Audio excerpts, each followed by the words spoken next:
Halo, perkenalkan, kami dari kelompok 3 Praktikum Mikrobiologi Analitik 2020 yang terdiri dari Wisnu, Kemal, Catherine, Christian, dan Risa. Kami tidak sendirian, kami juga ditemani oleh asisten kami yang bernama Aulia Gusning Ati. Melalui video ini, kami akan membahas mengenai penelitian kami yang berjudul Kombucha Anti Kanker dari bahan teh kayu secang, buah kecombrang, dan daun kopi. Kombucha merupakan minuman teh fermentasi yang umumnya dibuat dari bahan baku teh hitam dan gula yang ditambahkan SCOBY atau Symbiotic Culture of Bacteria and Yeast, yang merupakan lapisan biofilm yang berisi ragi, bakteri asam laktat, dan bakteri asam asetat.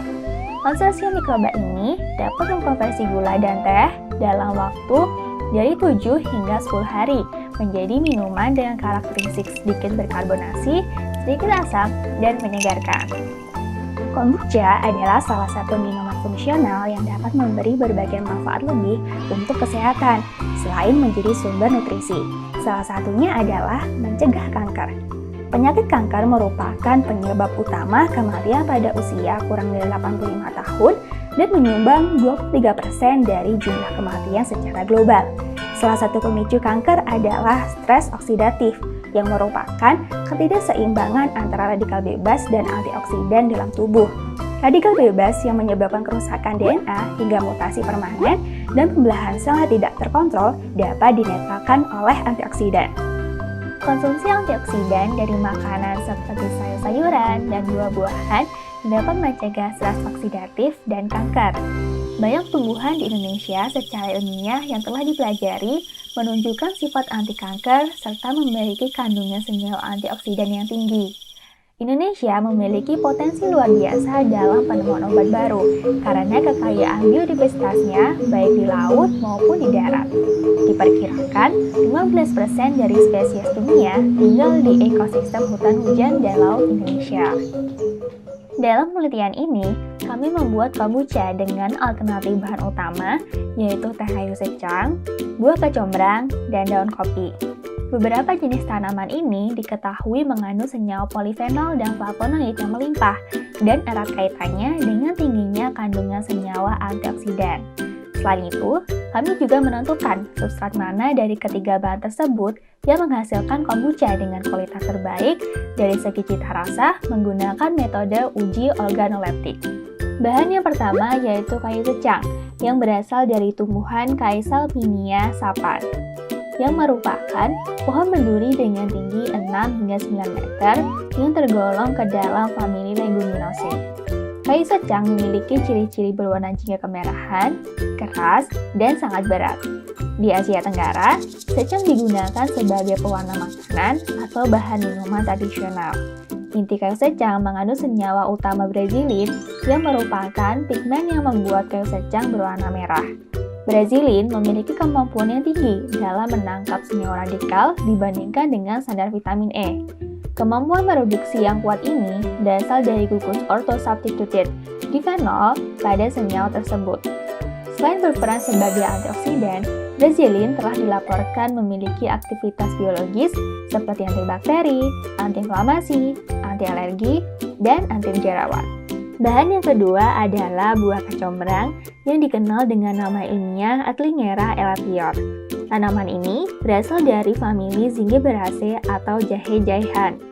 Karakteristik utamanya adalah pertumbuhan dalam rumput rizoma, bunga, dan daun baru tumbuh dari rizoma tersebut. Bunga dan daun merupakan bagian dari tanaman kecombrang yang dapat dikonsumsi, umumnya sebagai rempah-rempah, bahan masakan, dan obat. Kecombrang telah diteliti memiliki aktivitas farmakologi seperti antihiperglikemia, antihiperurisemia, antiinflamasi, antimikroba, antioksidan, dan antitumor. Aktivitas antioksidan dari tanaman ini berasal dari kandungan senyawa flavonoid dan fenolik. Flavonoid memiliki berbagai mekanisme pencegahan kerusakan akibat radikal bebas, antara lain aktivitas enzim antioksidan, inhibisi oksidase, dan aktivitas pengkat logam. Sementara senyawa fenolik dapat mendonasi atom hidrogennya untuk menetralkan radikal bebas. Bahan yang ketiga yaitu daun kopi Arabica atau Robusta yang dikenal juga dengan nama ilmiahnya Cavia arabica dan Cavia carnivora. Daun kopi bila dipanggang dan diseduh akan menghasilkan minuman kahwa daun yang merupakan teh tradisional asal Sumatera Barat dengan cita rasa mirip kopi yang selama ini kita kenal. Jika dibandingkan biji kopi, daun kopi memiliki kadar kafein yang rendah, yaitu sekitar 0,17% per weight. Kandungan senyawa fenolik yang terdapat pada kopi memiliki efek yang baik untuk mencegah penyakit degeneratif. Total konten senyawa fenolik yang ditemukan pada kahwa kopi berkisar pada 87 hingga 975 mg per liter setara asam galat, tergantung usia dan proses yang dilakukan terhadap daun kopi. Kadar mangiferin yang tinggi dalam daun kopi memiliki fungsi sebagai antioksidan, antidiabetik, antihiperglikemik, antimikroba, antiinflamasi, dan aktivitas neuroprotektif. Selain itu, daun kopi juga banyak ditemukan asam klorogenat yang dapat mengontrol efek oksidatif, inflamasi, penuaan, dan kanker. Kandungan asam klorogenat dan mangiferin maupun isomangiferin lebih tinggi terdapat pada daun muda dengan usia antara 1 hingga 3 bulan. Setelah mengenal bahan-bahan dan khasiatnya, yuk kita simak cara membuat kombucha anti kanker. Untuk membuat 500 ml kombucha kopi, dibutuhkan 500 ml air, 50 gram daun kopi, 50 gram gula pasir, 50 gram SCOBY, dan 50 ml kombucha. Untuk membuat 500 ml kombucha kecombrang, dibutuhkan 500 ml air, 2,5 gram bunga kecombrang kering, 50 gram gula pasir, 50 gram SCOBY, dan 50 ml kombucha. Untuk membuat 500 ml kombucha secang, dibutuhkan 500 ml air, 10 gram secang, 1 gram kayu manis, 50 gram gula pasir, 50 gram SCOBY, dan 50 ml kombucha.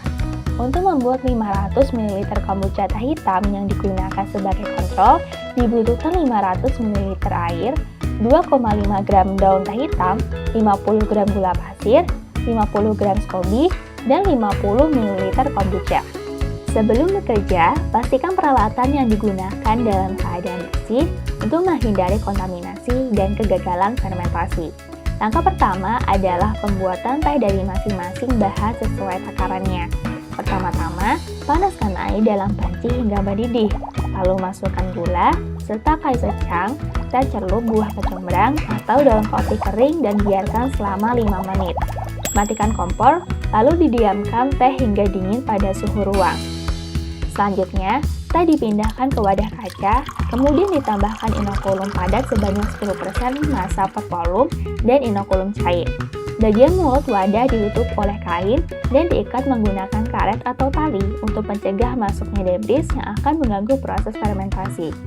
Teh dibiarkan pada suhu ruang hingga terjadi fermentasi selama 7 hari. Setelah fermentasi terlihat menyebabkan perubahan yang signifikan pada tingkat keasaman dari semua rasa kombucha yang digunakan. Peningkatan keasaman dari kombucha diduga karena adanya produksi asam organik oleh organisme yang ada pada kombucha, seperti bakteri asam asetat. Bakteri asam asetat akan menggunakan glukosa dan fruktosa yang merupakan hasil pemecahan sukrosa oleh ragi. Glukosa akan dirubah menjadi asam glukonat, sedangkan fruktosa akan dirubah menjadi asam asetat. Oleh karena itu, nilai pH dari kombucha selama proses fermentasi akan mengalami penurunan, dikarenakan adanya produksi asam organik tersebut. Di akhir masa fermentasi, rasa asam paling tinggi diamati pada resep kombucha kecombrang. Sedangkan, rasa asam paling rendah ditemukan pada kombucha kahwa kopi. Tingginya rasa asam pada kecombrang disebabkan oleh rasa bawaan minuman tersebut, yakni rasa asam dibandingkan dengan minuman yang lainnya. Sedangkan jika ditinjau dari kemanisannya, terjadi penurunan tingkat kemanisan selama proses fermentasi. Ragi dan bakteri yang ada di dalam kombucha terlibat dalam aktivitas metabolik yang berbeda. Ragi akan menghidrolisis sukrosa menjadi glukosa dan fruktosa dengan menggunakan enzim invertase untuk menghasilkan senyawa etanol. Sedangkan, glukosa yang tersedia akan digunakan oleh bakteri asam asetat untuk pertumbuhannya. Nilai rasa manis yang diamati berbanding terbalik dengan rasa asam. Semakin tinggi nilai asam, maka nilai kemanisan akan semakin rendah. Oleh karena itu, di akhir proses fermentasi, rasa manis paling tinggi diamati pada resep kawah kopi, sedangkan rasa manis paling rendah diamati pada resep kecombrang. Dari segi rasa alkoholik kombucha, rasa tersebut mulai muncul pada hari kelima fermentasi dan kadarnya terus meningkat selama proses fermentasi. Rasa alkoholik disebabkan adanya produksi senyawa alkohol oleh ragi yang ada di dalam kombucha dengan mengubah sukrosa menjadi etanol. Produksi alkohol oleh ragi akan distimulasi dengan adanya produksi asam asetat oleh bakteri. Semakin lama proses fermentasi, produksi asam asetat akan semakin meningkat, sehingga berdampak juga pada meningkatnya produksi alkohol. Oleh karena itu, di akhir proses fermentasi, rasa alkohol paling tinggi dijumpai pada kombucha dengan rasa kecombrang, sedangkan pada kombucha kawah kopi tidak diamati adanya rasa alkohol. Berdasarkan rasa tangy atau menyengat, proses fermentasi meningkatkan rasa menyengat yang ada di masing-masing kombucha. Rasa menyengat berbanding lurus dengan kandungan asam organik yang ada di dalam kombucha. Semakin tinggi kandungan asam organik, maka rasa tangy akan semakin tinggi. Oleh karena itu, di akhir masa fermentasi, rasa menyengat paling tinggi diamati pada kombucha dengan rasa kecombrang dan nilai yang paling rendah diamati pada rasa kawah kopi. Masing-masing rasa memiliki rasa dan aroma khas dari masing-masing bahan yang digunakan. Pada resep teh hitam, rasa dan aroma khasnya adalah rasa dan aroma khas sebagaimana teh pada umumnya. Pada resep secang, rasa dan aroma khas yang diamati adalah rasa dan aroma kayu manis. Pada resep kawah kopi, rasa dan aroma khas yang diamati adalah rasa dan aroma khas dari proses pengasapan. Sedangkan pada kecombrang, rasa dan aroma khasnya adalah rasa dan aroma asam menyerupai asam jeruk. Dalam minuman, karakteristik dari masing-masing rasa dan aroma disebabkan oleh adanya senyawa polifenol. Selama proses fermentasi, rasa dan aroma khas dari masing-masing resep mengalami penurunan. Hal ini disebabkan adanya aktivitas enzimatik oleh mikroba yang terlibat pada proses fermentasi kombucha yang menyebabkan adanya degradasi senyawa polifenol dalam kombucha. Dari segi kejernihannya, proses fermentasi menurunkan kejernihan minuman dan menaikkan turbiditasnya. Turbiditas kombucha berhubungan dengan jumlah selulosa yang dihasilkan oleh bakteri asam asetat. Peningkatan turbiditas mengindikasikan tingginya jumlah selulosa dan bakteri berfilamen lainnya yang dilepaskan ke dalam kombucha. Di akhir proses fermentasi, diamati nilai kekeruhan yang paling tinggi terdapat pada resep kecombrang, sedangkan 3 resep sisanya memiliki kekeruhan yang sama. Selama proses fermentasi kombucha, umumnya akan diamati terbentuknya gelembung-gelembung gas yang berasal dari produksi CO2. Akan tetapi, dari hasil kombucha yang kami produksi, tidak ditemukan adanya gelembung gas yang terbentuk. Hal ini diduga disebabkan oleh waktu fermentasi yang terlalu singkat. Semakin lama waktu fermentasi, maka jumlah gas yang terbentuk akan meningkat. Dari segi pembentukan SCOBY teramati mulai terbentuk di hari kedua proses fermentasi dan ketebalannya terus meningkat selama fermentasi terjadi. Pada awal proses fermentasi, indukan SCOBY teramati mengapung di permukaan. Akan tetapi, setelah beberapa waktu, indukan SCOBY tersebut teramati mulai tenggelam ke dasar. Pembentukan SCOBY diduga karena adanya aktivitas bakteri Acetobacter dan Gluconobacter yang dapat membentuk jaringan selulosa yang mengambang pada permukaan kombucha. Di akhir proses fermentasi, resep kawah kopi memberikan produksi SCOBY yang paling tinggi, sedangkan resep teh hitam memberikan produksi SCOBY yang paling rendah. Berdasarkan perubahan warna minuman kombucha, proses fermentasi menyebabkan terjadinya penurunan intensitas warna dari minuman. Perubahan warna minuman dari gelap menjadi lebih muda disebabkan adanya proses polimerisasi senyawa polifenol dari masing-masing bahan yang disebabkan adanya aktivitas enzimatik oleh mikroba selama proses fermentasi. Di akhir proses fermentasi, resep teh hitam, secang, dan kecombrang memiliki intensitas yang sama. Sedangkan pada kawah kopi, terjadi perubahan warna dari warna awal fermentasi hitam, kemudian menjadi warna coklat. Berdasarkan hasil pengamatan uji organoleptik, rasa kombucha terbaik adalah kombucha yang menggunakan resep secang. Proses fermentasi menyebabkan adanya perpaduan rasa antara rasa asam dan rasa manis yang seimbang, sama halnya dengan kombucha yang dihasilkan dari resep teh hitam. Sedangkan, pada kombucha yang menggunakan resep kecombrang dan kawah kopi, rasa yang dihasilkan hanya dominan terhadap satu rasa saja. Kombucha kecombrang sejak awal fermentasi hanya dominan terhadap rasa asam dan tidak ditemukan adanya rasa manis. Sedangkan pada kombucha kawah kopi, rasa dominan yang diamati adalah rasa manis dan sedikit sekali rasa asam. Durasi fermentasi yang dapat menghasilkan rasa terbaik dari resep secang, kecombrang, dan kawah kopi dan teh hitam berturut-turut adalah 5, 3, 6, dan 5 hari. Periode inkubasi yang umum digunakan dalam menghasilkan kombucha dengan cita rasa dan manfaat yang baik adalah sekitar 15 hari. Namun, hal ini sangat bergantung pada kondisi fermentasi dan bahan yang digunakan untuk memulai proses fermentasi.